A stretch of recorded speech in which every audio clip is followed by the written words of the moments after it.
Hello दोस्तों, मैं कपिंद्र तोमर और आज मैं क्लास स्टार्ट करने वाला हूँ।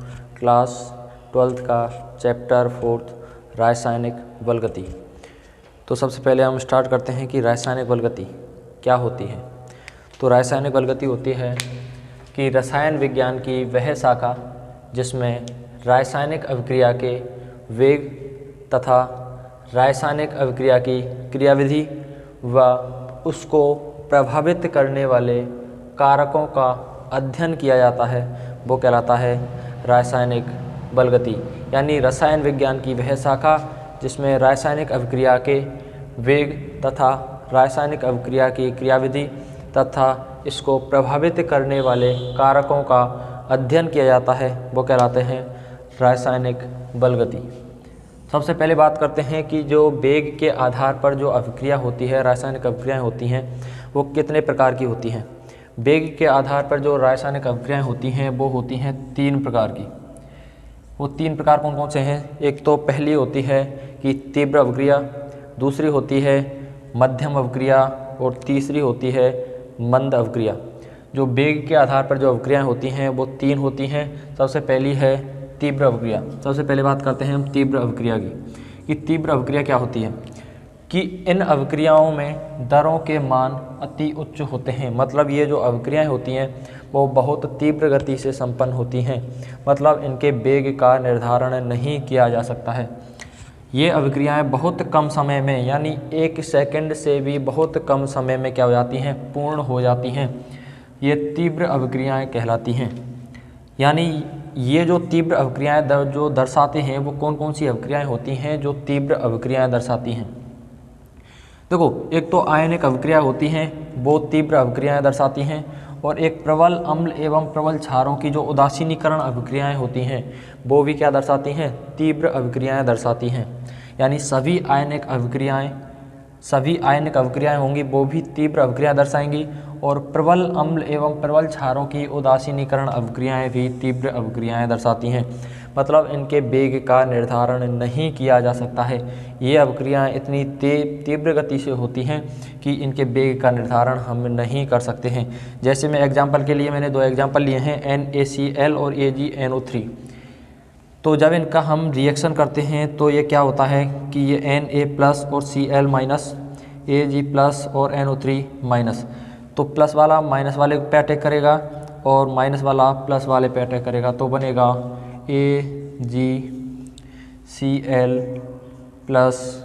यहाँ पे क्या बचा, NaNO3 सोडियम नाइट्रेट। इसको बोलते हैं सोडियम नाइट्रेट। ये होता है AgCl, यानी ये बनेगा आपका सफ़ेद अवक्षेप।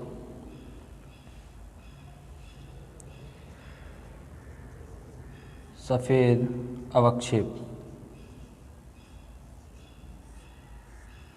यानी ये हो गया सिल्वर क्लोराइड और ये हो गया सोडियम नाइट्रेट।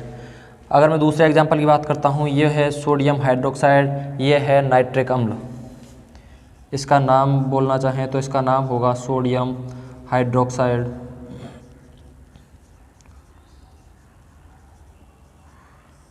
और ये है आपका नाइट्रिक अम्ल।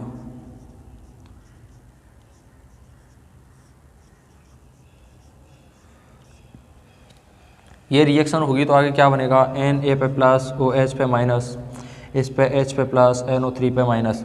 तो प्लस वाले को माइनस वाले से जोड़ना है और माइनस वाले को प्लस वाले से जोड़ना है। मतलब OH को H से जोड़ना है और माइनस वाले को इस प्लस वाले से जोड़ना है। तो क्या बन जाएगा, NaNO3 प्लस H2O, यानी सोडियम नाइट्रेट और जल बनेगा।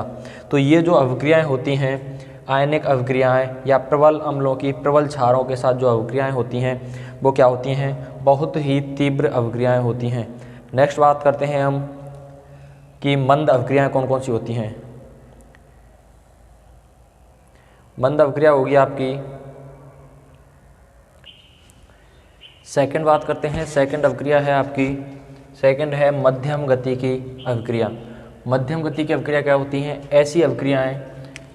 ऐसी रासायनिक अभिक्रियाएं जो कुछ मिनटों या कुछ घंटों में पूर्ण हो जाती हैं। मतलब ऐसी रासायनिक अभिक्रियाएं जो बहुत कम समय में, यानी कुछ मिनटों या कुछ घंटों में पूर्ण हो जाती हैं, मध्यम गति की अभिक्रिया कहलाती हैं। मध्यम गति की अभिक्रियाओं में जो सहसंयोजक यौगिकों की अभिक्रियाएं होती हैं, मतलब सहसंयोजक यौगिकों की अभिक्रियाएं मध्यम गति की अभिक्रियाएं दर्शाती हैं। यानी सहसंयोजक बंध, यानी एक सहसंयोजक बंध वो होते हैं जो एक समान परमाणु वाले, यानी एक समान परमाणु आपस में जिस बंध के द्वारा जुड़े हुए होते हैं वो होता है सहसंयोजक बंध। मतलब समान परमाणु जिस बंध से जुड़े हुए होते हैं वो होता है सहसंयोजक बंध। क्योंकि इनमें अभिकारकों के बंध टूटते हैं तथा उत्पादों के बंध बनते हैं। कि सहसंयोजक यौगिक होते हैं, इन अभिक्रियाएं, ये अभिक्रियाएं होती हैं वो मध्यम गति की अभिक्रियाएं दर्शाती हैं, क्योंकि इनमें अभिकारकों के बंध टूटते हैं तथा उत्पादों के बंध क्या होते हैं, बनते हैं। अभिकारकों के बंध तो क्या होते हैं, इसमें टूटते जाते हैं और उत्पादों के नए बंध बनते हैं। नेक्स्ट बात करते हैं, रासायनिक बलगति में ऐसी अभिक्रियाएं अत्यधिक महत्वपूर्ण होती हैं। कि रासायनिक बलगति में हम जो सबसे अधिक अभिक्रियाएं पढ़ेंगे वो किस टाइप की पढ़ेंगे, रासायनिक बलगति में जो मध्यम गति की अभिक्रियाएं होती हैं ये ज़्यादातर यूज आएंगी। जो सबसे अधिक इम्पोर्टेंट है इस चैप्टर के लिए, जो मध्यम गति की अभिक्रियाएं होती हैं वो बहुत अधिक इम्पोर्टेंट होती हैं। यानी सभी आणविक अभिक्रियाएं मध्यम गति की अभिक्रियाएं दर्शाती हैं। अगर मैं इसके लिए एग्जाम्पल की बात करूं कि मध्यम गति की अभिक्रियाएं कौन सी होती हैं, मतलब इसमें क्या होता है, सहसंयोजक यौगिकों की अभिक्रियाएं होती हैं वो क्या दर्शाती हैं, मध्यम गति की अभिक्रियाएं दर्शाती हैं। यानी आणविक अभिक्रियाएं या सहसंयोजक यौगिक, जैसे H2 प्लस Cl2 की मैं बात करता हूँ तो क्या बनाएगा, 2HCl।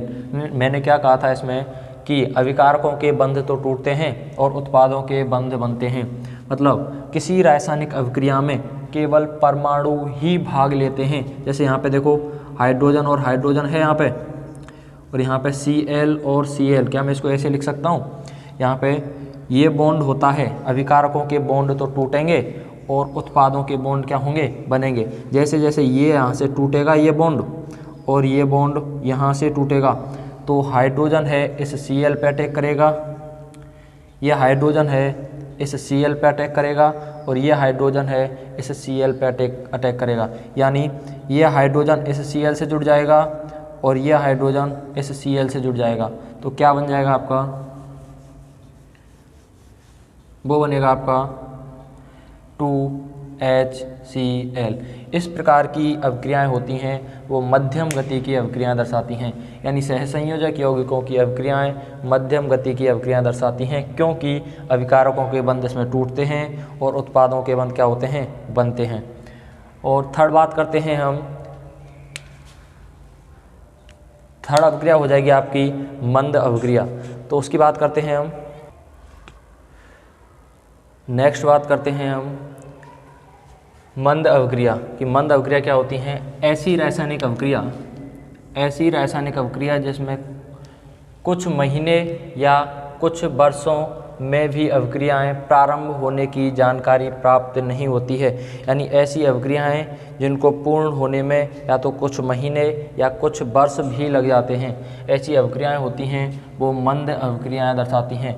इन अभिक्रियाओं का वेग भी हम ज्ञात नहीं कर सकते हैं, क्योंकि इन अभिक्रियाओं का हमें दार्शनिक परिवर्तन दिखाई नहीं देता है, क्योंकि ऐसी अभिक्रियाओं में हमें दार्शनिक परिवर्तन दिखाई नहीं देते हैं। अगर मैं इसके लिए एग्जाम्पल की बात करता हूं, जैसे लोहे पे जंग लगना, ये किस प्रकार की अभिक्रिया है, एक मंद गति की अभिक्रिया है। क्योंकि जब लोहा वायु एवं जल के संपर्क में आता है तो उस पर जंग लगती है।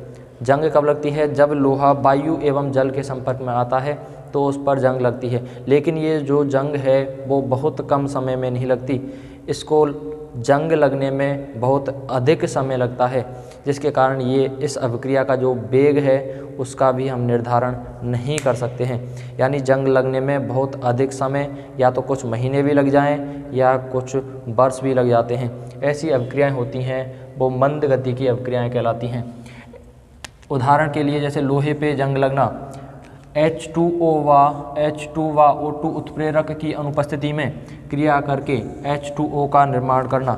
आपने सुना होगा कि वातावरण में हाइड्रोजन और ऑक्सीजन से जल का निर्माण होता है, कि वातावरण में जो हाइड्रोजन है और ऑक्सीजन है ये दोनों मिलकर के, हाइड्रोजन प्लस ऑक्सीजन मिलकर के जल का निर्माण करते हैं। क्या ऐसा संभव है? देखो H2 प्लस O2 मिलकर के जल का निर्माण तो करते हैं, लेकिन ये ऐसा कुछ कई वर्षों में भी हो सकता है। ये ऐसा नहीं है कि साथ के साथ H2 ली और ऑक्सीजन है, दोनों क्रिया करके क्या करते हैं, जल बना दें। इनको होने में, जल का निर्माण करने में कई वर्ष लग जाते हैं, कई बहुत समय लग जाता है। मतलब अगर कुछ वर्षों में होती भी होगी H2 प्लस O2 की रिएक्शन, मतलब कुछ जल की बूंदें बनती होंगी। ऐसा नहीं होता कि H2 और O2 मिलकर बहुत सारा जल बनाए। उत्प्रेरक की उपस्थिति, सबसे पहले देखो उत्प्रेरक की अनुपस्थिति का क्या मतलब है। उत्प्रेरक की अनुपस्थिति का मतलब है कि उत्प्रेरक क्या होते हैं। सबसे पहले मैं बात करता हूँ उत्प्रेरक होता क्या है। उत्प्रेरक वो होता है जिसकी उपस्थिति में अभिक्रिया तो संपूर्ण होती है, जिसकी उपस्थिति में ये अभिक्रिया में तो भाग लेता है। दोबारा सुनो कि उत्प्रेरक क्या होता है। उत्प्रेरक जो अभिक्रिया में, जिसकी उपस्थिति में अभिक्रिया तो होती है लेकिन स्वयं अभिक्रिया में भाग नहीं लेता है। इसकी उपस्थिति में अभिक्रिया की दर या तो बढ़ जाएगी या घट जाएगी। दोबारा सुनो, उत्प्रेरक क्या होगा।